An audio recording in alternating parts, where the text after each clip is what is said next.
All right. Wow, what a concept. Okay, somebody with two hands crossing their Yes, hands. you are very vehement about that.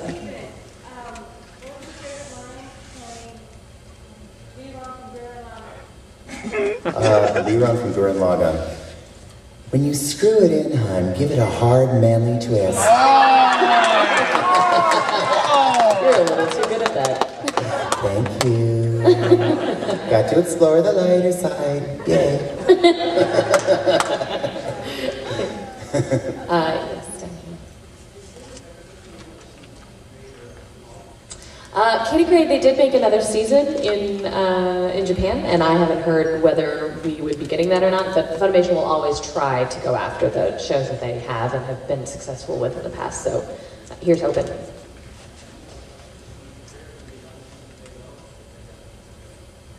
I'm not privy to that. I would love for there to be another season. I don't think so, though. Nobody's told me anything. It's been years now, too, so. Makes me sad. Okay. This is for Colleen, back to the Shin-Chan thing. I've heard, I forget where exactly, but I heard that whenever doing Hima's voice, you sometimes pass out. When I was doing Hema voice, I wouldn't pass out. Thankfully, I've never actually passed out.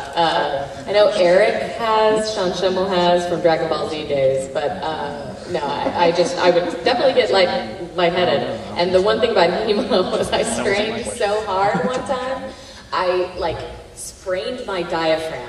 Not actually medically possible, by the way, but I hurt my diaphragm in some way that I couldn't straighten up, and I had to get out of the booth and go home. I couldn't even continue recording. It was so ridiculous. They made fun of me pretty hardcore for that.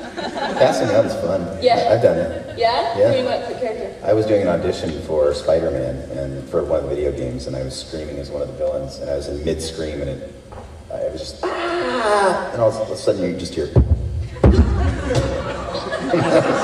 and then the director started passing it around, and I was in another studio. I told this earlier to you guys, so for those of you who heard it, close your ears. I was at another studio a month and a half later with another director, a whole bunch of clients in the room on a completely different project, and they played it for everybody in the room. This thing's been following me around since then. Did you get the part? I did not get that part, but I got another part, so it was okay. Yeah, it was all right. And a much easier one that I didn't hurt from. Wow. Scream till you get hemorrhoids. Yes, down here. Whichever of you has not asked a question yet. Go ahead.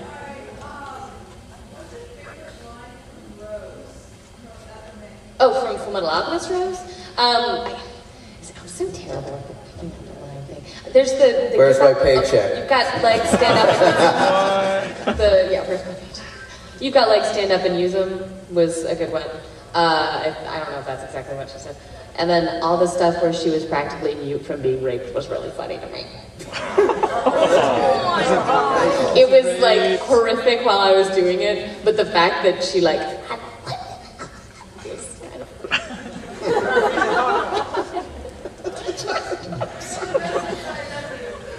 wow. Yeah. Okay, who hasn't asked a question yet? Over here. Yes. What do you guys suggest to stop voice acting?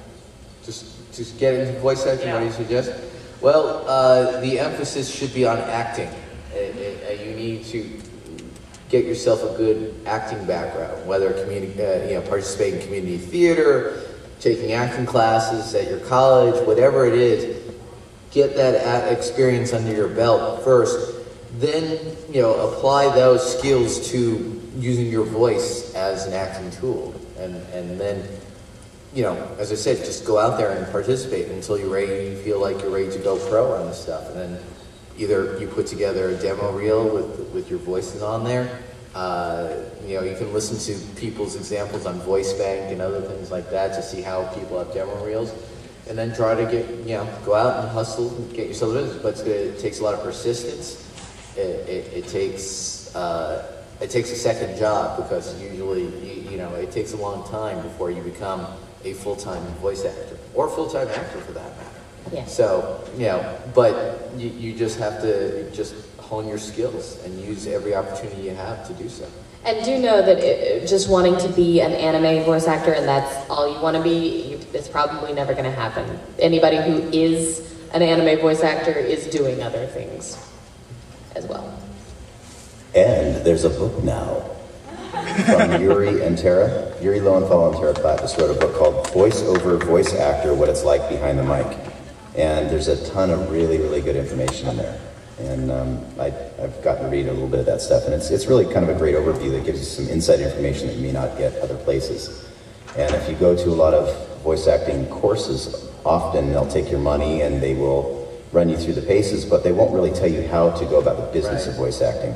And that's something that you really need to know before you go in so you're prepared. Otherwise, it can break your heart. Yeah, I would suggest, if you see any places right now advertising like, you could be a voice actor in one easy week or something, I suggest, you really try to learn your acting skills first through, certain means before I say, I'm just going to be a voice actor, take this course and I can go and apply for jobs. No, because you give your resume to me, I'm not going to hire you. I'm just going to look and say, well, what have you done? Where's your background in act? I mean, I hire actors who don't have a huge background, but they have a lot of good training. They've studied, they've gone to different places, and I see they've got a lot of good training in their resume. So I'm willing to give them that chance. But somebody says, well, I took the 1-week voice acting class, and now I'm ready to hit the world of voice acting.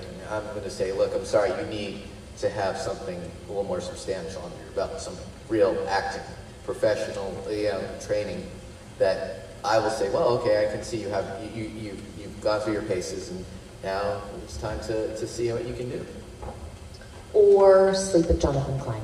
That's how I got in. Yes. Me too. And he's still making installment payments on that. Yes, yeah. All right, cool. I was wondering if you guys had any like pre-recording booth rituals, or maybe if you guys bring in any like individual, like I guess personal like Lucky Charms into the booth. Drinking baby's blood and sacrificing. Exactly, yeah. I pray for the job. Prayer. I leave a huge fart in the voice booth, so I have something for you. Just so they know who they're working with. That's something they don't want you I do not do, but you know what? There are actors who will, and the microphone picks up everything. Yes. You cannot hide it as much as you pretend like I didn't do it. What are you talking about? It's like, And the pop screen holds that odor too. It's nice. I'm not on this panel. Something you know.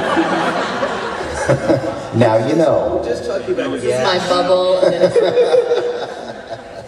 I drink water.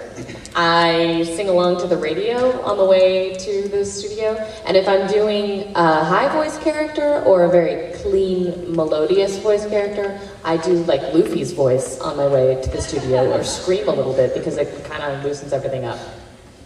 Yeah, I loosen up also. One of my friends told me just to do raspberries like we all did when we were little kids. And it loosens up the whole palate and the lips and everything. The lips for me are the thing that gets the tightest in the morning, especially if I have to do something like a 9 a.m. session and I have to be eloquent and pronounce everything perfectly. Just have to stretch all that stuff out. It's muscles like anywhere else in the body, so. That kind of stuff also helps to Stretching all that stuff out. What, Jonathan helps you with it? Yeah, Jonathan helps me stretch that stuff out too. Yes, they do. That's good. He's got a rack. What are you talking about? It's a device. Guys. God, you're sick. They play kazoo together. You guys are really gross. Yes, down here with a little hat.